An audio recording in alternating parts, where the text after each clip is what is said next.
আসসালামু আলাইকুম রহমতুল্লাহি ওবরকাতুহু। সম্মানিত দর্শক, বাংলাদেশের ঐতিহ্যবাহী রাজনৈতিক দল বিএনপি অপর একটি পুরনো এবং ঐতিহ্যবাহী রাজনৈতিক দল আওয়ামী লীগ। বিএনপি যখন রাষ্ট্র ক্ষমতায়, ঠিক সেই সময়টিতে সংসদে আইন পাশ করে আওয়ামী লীগকে নিষিদ্ধ করা হয়েছে। এর পরিণতি কি হবে, এই বিষয়গুলো নিয়ে আলোচনা করব। ২ নম্বর হলো যে আওয়ামী লীগকে নিষিদ্ধ করে একটি রিফাইন্ড আওয়ামী লীগ, পরিশুদ্ধ আওয়ামী লীগ, সেটি হয়তো আওয়ামী লীগের পরিবর্তে ভিন্ন একটি নাম নিয়ে বা আওয়ামী লীগ হতে পারে, আওয়ামী লীগ হতে পারে, মানে বিএনপির সাথে মিল রেখে বা আওয়ামী লীগ, বা জামাতের সাথে মিল রেখে জাম লীগ হতে পারে, আম লীগ, জাম লীগ, বা জাওয়ামী লীগ হতে পারে। রাজার ইচ্ছায় প্রজা নড়ে, কর্তার ইচ্ছায় কর্ম নড়ে, হাকিমের ইচ্ছায় হুকুম নড়ে। এটাই পৃথিবীতে আমরা দেখে আসছি। মানুষ যখন ক্ষমতায় বসে তখন সে ভুলেই যায় যে কোন একটা সময় তার ক্ষমতা ছিল না, সে খুব অসহায়, দুর্বল অবস্থায় এই পৃথিবীতে এসেছে উলঙ্গ হয়ে। আর এমন একটা সময় আসবে যখন সে আবার দুর্বল হয়ে পড়বে, বোধ থাকবে না, শিশুর মতো হয়ে যাবে, বিশাল একটা শরীর নিয়ে অবশ শিশুর মতো আচরণ করে একসময় কবরে যাবে। আর কিয়ামতের দিন তাকে ঠিক এই পৃথিবীতে যেভাবে উলঙ্গ করে তাদেরকে পাঠানো হয়েছিল, একইভাবে কিয়ামতের ময়দানে সবাইকে, ইচ অ্যান্ড এভরিবডি, উলঙ্গ করে, ন্যাংটো করে আল্লাহ রাব্বুল আলামিন কিয়ামতের ময়দানে তাদেরকে উঠাবেন। ইয়াউমা হুম বারিজুনা লা ইয়াখফা আলাল্লাহি মিনহুম শাইউন লিমানিল মুলকুল ইয়াউম লিল্লাহিল ওয়াহিদিল কাহ্হার। কিয়ামতের ময়দানে আল্লাহ রাব্বুল আলামিন তার বান্দাদেরকে জিজ্ঞাসা করবে যে আজকের এই দিনের রাজত্ব কার। তো এই বিষয়গুলো কোরআনে বলা আছে, অন্যান্য ধর্মগ্রন্থে বলা আছে, একটু ১৯-২০ করে, কিন্তু আমরা সেটা বিশ্বাস করি না। আওয়ামী লীগ যখন ক্ষমতায়, তখন জিয়াউর রহমানের মাজার সরাতে হবে, সেই জিয়াউর রহমানকে, বেগম জিয়াকে, তারেক জিয়াকে গালাগাল করতে হবে। জাতীয় পার্টি যখন ক্ষমতায়, তখন বিএনপি এবং আওয়ামী লীগ দুটো দলকে শেষ করতে হবে।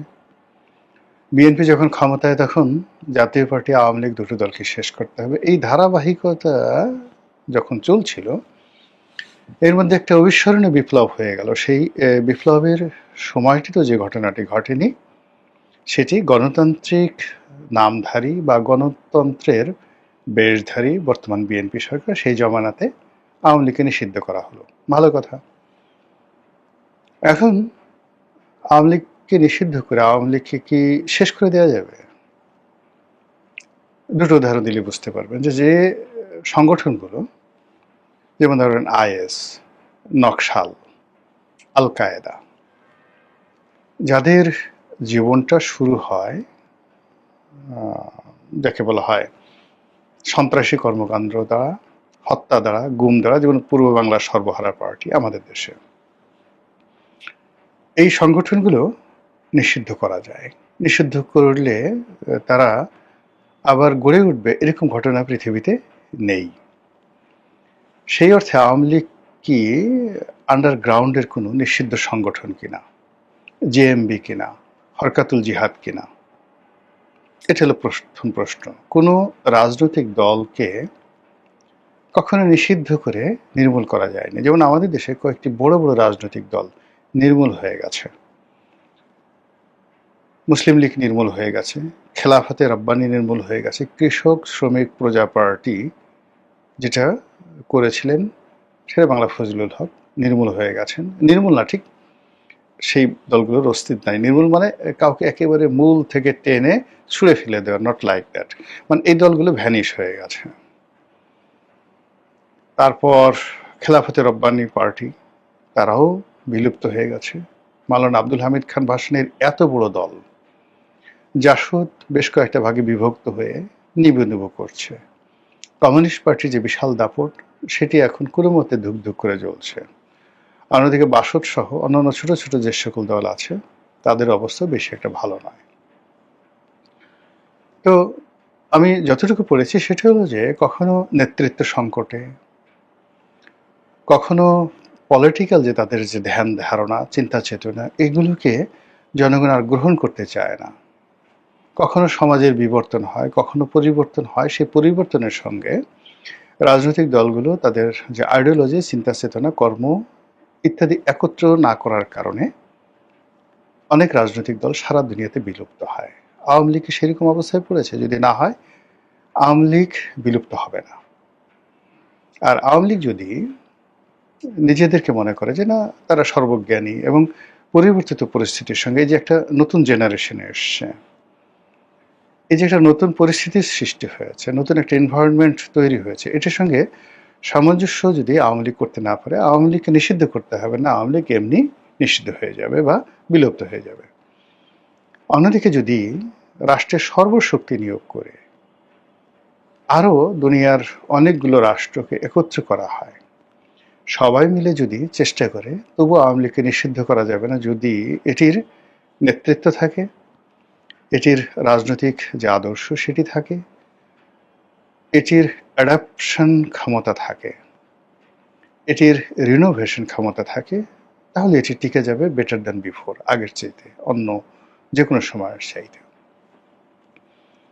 আওয়ামী লীগ ক্ষমতা হারা হয়েছে প্রায় 2 বছর হলো, বা 2 বছরের চেয়ে বেশি। তো এই যে না, এখনো 2 বছর হয়নি, আগস্ট মাসে 2 বছর হবে। তো প্রায় 2 বছর হলো তারা ক্ষমতা হারা হয়েছে। এই সময়ের মধ্যে আপনি কি আওয়ামী লীগের কোনো বিবর্তন দেখতে পাচ্ছেন? পরিবর্তন, পরিবর্ধন, পরিমার্জন, নেতৃত্বের কোনো যাকে বলা হয় যা কিছু আছে, যেমন আমাদের দেশে দুটো রাজনৈতিক দলের উপর মারাত্মক বিপদ এসেছিল এরশাদ সাহেবের পতনের পরে। তো এখন এরশাদ সাহেবের পতনের পরে 90, 91 এই পুরো সময়টা বা আজ অবধি আপনি যদি জাতীয় পার্টির পরিবর্তন বিবর্তন সবকিছু দেখেন, তার সঙ্গে কি আওয়ামী লীগের মিল আছে?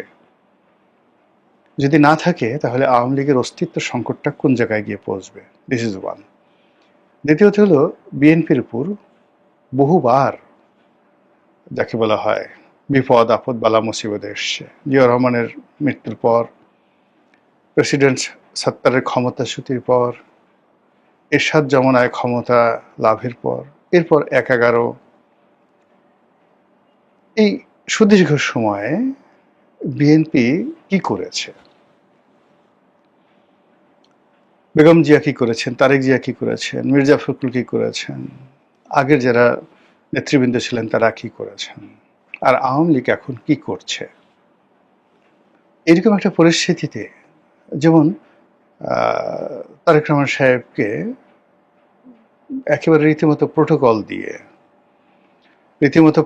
দিয়ে রাষ্ট্র অ্যাগ্রি করে চিকিৎসার নামে তাকে বিদেশে পাঠানো হলো। তিনি সেখানে গিয়ে বলে গেছিলেন যে আমি আর রাজনীতি করব না, কিন্তু তিনি বিদেশে গিয়ে রাজনীতি শুরু করলেন, কিন্তু বাংলাদেশের মানুষের কিছু করার ছিল না। কিন্তু তিনি ছাড়া তার পুরো পরিবার, আত্মীয় স্বজন, বন্ধু বান্ধব সবাই দেশে ছিল, জেলে ছিল। কিন্তু আওয়ামী লীগের ক্ষেত্রে কি আজকে সেটি প্রযোজ্য? যদি সেটি প্রযোজ্য না হয় তাহলে আপনি কি করবেন? এদেশে রাজনীতি করতে হলে আওয়ামী লীগের সবাইকে দেশে ফিরে আসতে হবে, এটা বাংলা কথা। দিল্লিতে থেকে, কলকাতাতে থেকে, নিউ ইয়র্কে থেকে, ইন্টারনেটে থেকে যারা মানে ইল্লু পিঙ্কুদের মতো গালাগালি করতে পারে, এই সমস্ত লোকের ঘাড়ে ভর করে সেই বিদেশে বসে, নিউ ইয়র্কে বসে, কানাডাতে বসে আপনি তারেক রহমান সাহেবকে 10টা গালি দিলেন, ভয় দেখালেন আসতেছি ইত্যাদি ইত্যাদি, লিখে রাখেন একেবারে তামার পাতে, পূবের সাথে পশ্চিম উঠে গেল, রাজনীতি হবে না। রাজনীতি হতে হলে মানে আপনি একটা সময় জাসদ বা সর্বহারা পার্টি তারাও তো গুপ্তভাবে অনেক কাজ করেছে। জামাত গুপ্তভাবে অনেক কাজ আমরা বলছি, কিন্তু তারপরে তো জামাতের উপর যত বিপদ আপদ গেছে সেই 1947 থেকে জামাতের একটা অংশ কৌশলগত কারণে পালিয়েছিল, চেহারা পাল্টেছে, কিন্তু তাদের সংগঠনের একটা বিরাট অংশ পথে ঘাটে মাঠে ছিল। আওয়ামী লীগ সেই জায়গাটিতে নেই। ফলে এটা যদি চলতে থাকে তাহলে নিষিদ্ধ বড় ব্যাপার নয়, নিষিদ্ধ একটা টোটালি কাগজে কলমের একটা বিষয়। আওয়ামী লীগ এমনি অটোমেটিক্যালি মুসলিম লীগ হয়ে যাবে। কিন্তু আওয়ামী লীগ যদি সাহস করে সব পরিণতি মেনে নিয়ে একেবারে বাংলাদেশে আসে, এই যে যেমন ধরেন আইভি জেলে ঢুকলো, তার কি জামিন হয়নি? সাবির হোসেন চৌধুরীর কি জামিন হয়নি? আচ্ছা, ব্যারিস্টার রফিকুল ইসলাম, না, মেজর রফিকুল ইসলাম, তার কি জামিন হয়নি? আব্দুল মান্নান, সাবেক পরিকল্পনা মন্ত্রী, তার জামিন হয়েছে। সামনে সুমনের জামিন হবে, আর অনেকের জামিন হবে। এমনকি যদি দীপুমণি, তারপর শাহজাহান খান, সালমান এফ রহমান, আনিসুল হক, তাদেরও জামিন হয়ে যায়, আমি আশ্চর্য হব না। কিন্তু যারা ভয়ে দেশে পালিয়ে গেছেন, মানে তাদের ভয় ক্রমশ বাড়তে থাকবে, তাদের দুর্নাম ক্রমশ ছড়াতে থাকবে, আতঙ্ক ছড়াতে থাকবে, তারা দিন দিন ভিক্ষুক হয়ে যাবেন। মানে যত টাকা চুরি চামারি করেছেন এগুলো সব শেষ হয়ে যাবে, পথের ফকির হয়ে যাবেন। তো এইভাবে আসলে রাজনীতি চলবে না, this is one. Second thing যে আর একটি, সেটা হলো আশা করি আওয়ামী লীগের লোক, বিএনপির লোক বুঝতে পেরেছেন। ভিডিও সংক্ষিপ্ত করব। দ্বিতীয় যে বিষয়টি, সেটা হলো রিফাইন্ড আওয়ামী লীগ। আসলে পরিশুদ্ধ রিফাইন্ড আওয়ামী লীগ হয় না, গৃহপালিত কখনো বিরোধী দল হয় না। বৃহৎ শক্তির সঙ্গে ছোট শক্তি যেভাবে আপনি যুক্ত করেন না কেন, মুহূর্তের মধ্যে সেটা শেষ হয়ে যায়।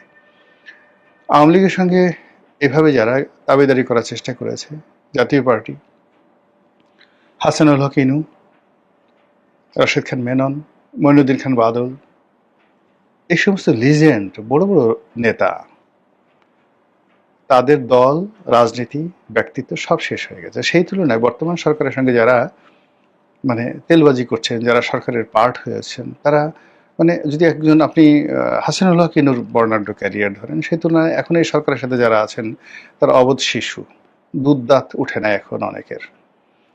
তো এরশাদের সঙ্গে যারা কোলাবোরেশন করেছেন, তো সেই আসাম আব্দুর রবের মতো মানুষ, 100-150 আরো বিভিন্ন রাজনৈতিক দল, বিভিন্ন মুসলিম লীগ, মুসলিম লীগ নিয়ে অনেকেরই বর্ণাঢ্য রাজনৈতিক ক্যারিয়ার ছিল। সেই তুলনায় বর্তমান সরকারের সঙ্গে যারা দালালি করছেন তারা কিচ্ছু না, মাছিও না, মশাও না। তো সেইভাবে যেটা বলছে যে আওয়ামী লীগ নিজেদেরকে যত কথাই বলুক না কেন, সেটা রিফাইন্ড আওয়ামী লীগ হোক, সেটা ডিজিএফআই এর কথা হোক, এনএসআই এর কথা হোক, ভারতের রয়ের দালালিতে হোক, রয়ের প্রলোভনে হোক, তারেক রহমান সাহেবের দয়ায় হোক,